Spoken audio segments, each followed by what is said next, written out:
Thank you, Liesl, for affording me this platform and opportunity to talk about occupational consciousness, a construct that emerged from my scholarship on play, in particular intergenerational play.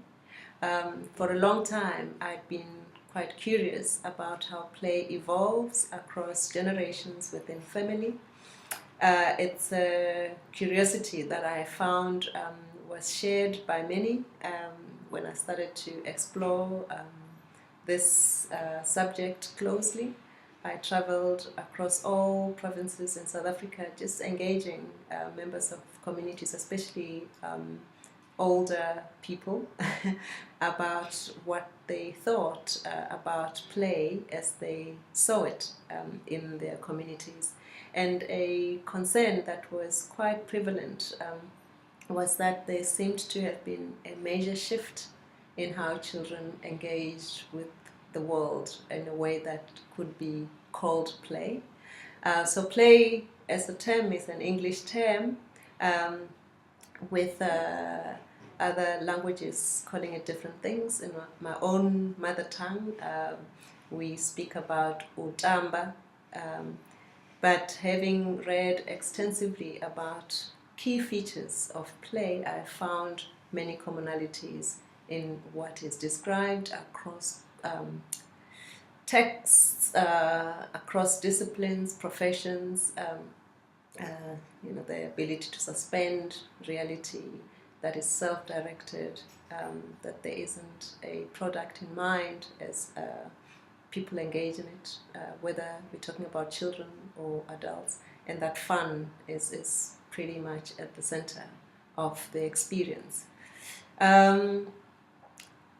When the focus of my work was on the evolution of play or intergenerational play, the finding that I had for my PhD, which looked at a family to get a better sense about context for the generation that I still could access, the grandmother at the time, the parents, and the children. What came out strongly was the struggle with orchestrating and the ability to tell a coherent story about how play evolved from one generation to another, which led to the main theme, which was the complexification of the play narrative, or the complexification of the play rhetoric. So rhetoric referring to discourse or what people say about a particular phenomenon, in this case play. It's a way of understanding play that I borrowed from Brian Sutton Smith, who identified 7 rhetorics. He uses rhetoric in plural, which is unusual. So 7 rhetorics of play.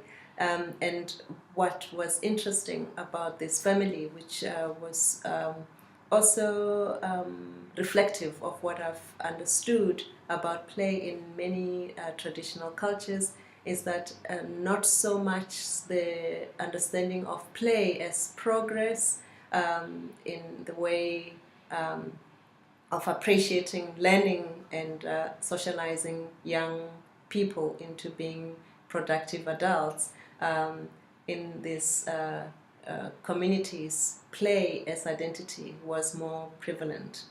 So how family could say that we can recognize ourselves in how our children play, I found interesting.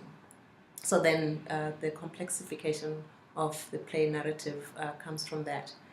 But in this particular family, in how they spoke about what brought about change in how their children played, in as much as they referred to many contextual factors, what was interesting was that television was omitted, and television was very prominent in this family as a constant. It was the first thing to go on in the morning and the last thing to be switched off.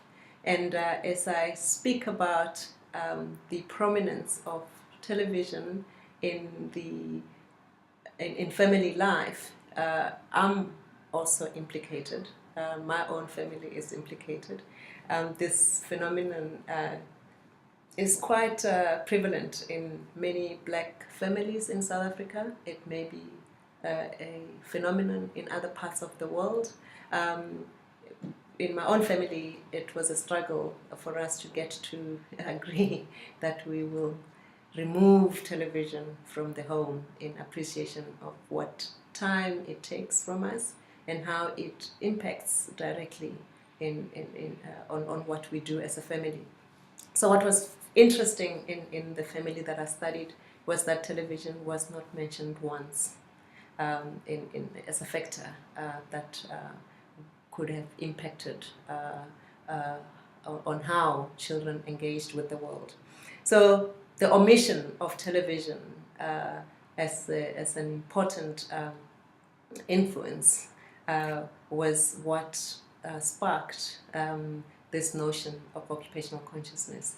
The mother, in particular, in this family would arrive from work, and at the time that the soapies would be on television, it would sometimes be Days of Our Lives, other times it would be The Bold and the Beautiful, and more often than not, she would ask the question, what did I miss? So you can imagine that when television didn't emerge in our engagements about what plays a role in how children engage the world, it was interesting. So what people do every day and how that can perpetuate dominant structural aspects of context and is what occupational consciousness refers to. The key aspects to the construct, one, human occupation, and the other one, consciousness. And I refer to human occupation rather than occupation alone to signal that we are talking about humans and how they engage context, how occupation emerges from humans' continuous interaction with context. There are two definitions that I bring to the surface when I talk about human occupation, and one is advanced by both Hawking and Watson, where they refer to occupation as both the ordinary and extraordinary things that people do every day. It really connects to the notion of television in the example that I relied on to bring up the concept, in that we're not talking about anything else other than what we do in the world. But what I've also grown to appreciate is that action alone is not enough. What we do in interaction, in transaction with our context is not enough. There's something about context that imposes itself on us and demands of our personal resources of time, energy, and capacity. And therefore, I refer to how, as humans, we are occupied. So when I speak about human occupation, it's important to bring up those two ways of understanding human occupation. I know students often get quite frustrated with the many definitions that we bring on board in order to understand human occupation. but I like to think of this complex construct called human occupation as a crystal, with with those who define it as people shining light on the crystal so that we can appreciate its complexity in its fullness. The other aspect, the other concept that informs occupational consciousness is consciousness. And I borrowed an understanding of consciousness from Steve Biko and Frantz Fanon, who understand consciousness as referring to a mental attitude and a commitment to fight. A commitment to fight any attempt to reduce identity or any aspect to identity as a marker for subjugation, as a marker to frame individuals and position them in a way that they are limited in ways that they can access livelihoods and are limited in their aspiration to live as fully as others. That's how I understand consciousness. The theories that I have relied upon to write about occupational consciousness, and I should signal that in the way that I write about occupational consciousness would be regarded by Swedberg as theorizing in the context of discovery rather than justification. So I didn't go into doing my research with a theory a priori or a theory in advance. Occupational consciousness came out of observations as part of research. So once that concept emerged, that's when I started making sense of what it means. But having been informed by Biko and Fanon in terms of the definition of consciousness, I was clearly locating myself in liberation philosophy.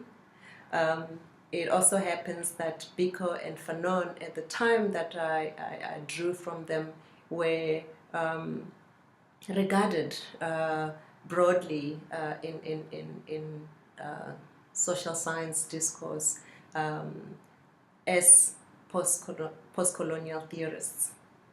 So this is how I grounded my writing about occupational consciousness as located within post-colonial theory.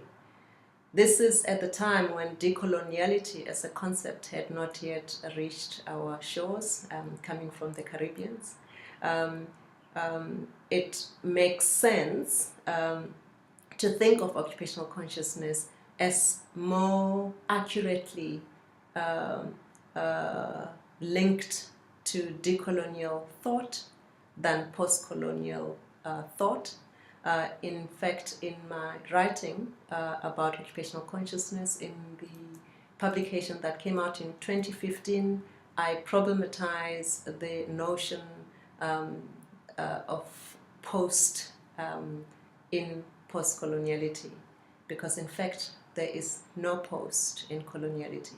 In the paper I speak about coloniality in a manner that was defined by Ramon Grossfugel as really continuity of what colonialism set in motion.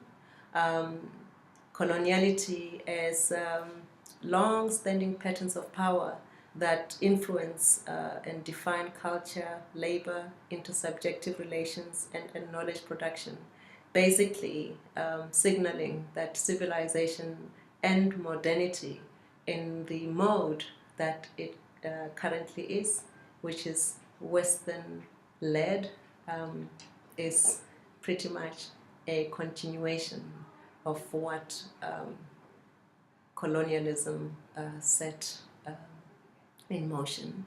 So even as colonial administrators are no longer around after independence in many African countries, in many Latin American countries, in the Caribbean, there is a way of being that is already constrained. Ramon Grossfugel makes the point that there are many people who call themselves post-colonial theorists that in fact are decolonial in their thinking. There are also people who call themselves decolonial theorists who in fact are post-colonial in their thinking. So that is quite something to think about. But yeah, those are theories that have been quite critical in informing my further thinking and work on occupational consciousness.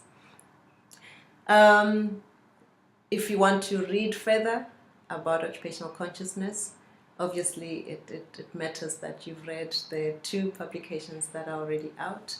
The one in 2012, which was focused more on intergenerational play, but also making the case for occupational consciousness, introducing the concept as is.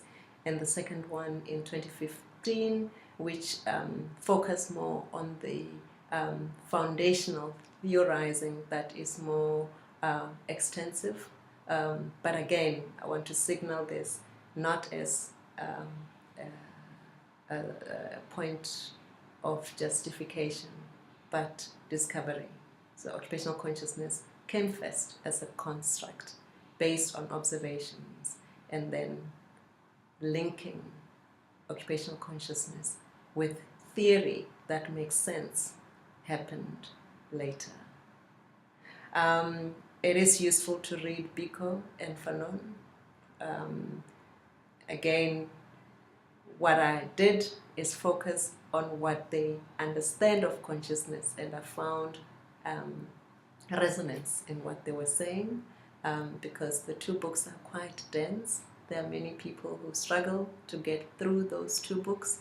Some of the theorists that I know who are very strong decolonial thinkers will tell you that they've concentrated on aspects rather than whole books.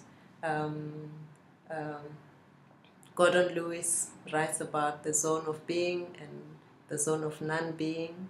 That's what he has concentrated on. Nelson Maldonado Torres concentrates on subjectivities, so that he can understand fully what Fanon in particular meant by subjectivities, and so that he could find resonance, work on these issues, look at his own lived reality, and make sense of what it means for ways of being in the world and influencing positive change to address oppression. Yes, other decolonial scholars are also worth reading. Ramon Grossfugel, Nelson Maldonado Torres, Sylvia Winters, Angela Davis, Pumla Ngola. So whoever you can read that makes sense to you in ways that speak to how what we do every day can perpetuate exactly the injustices that we fight or we try to fight against would be useful.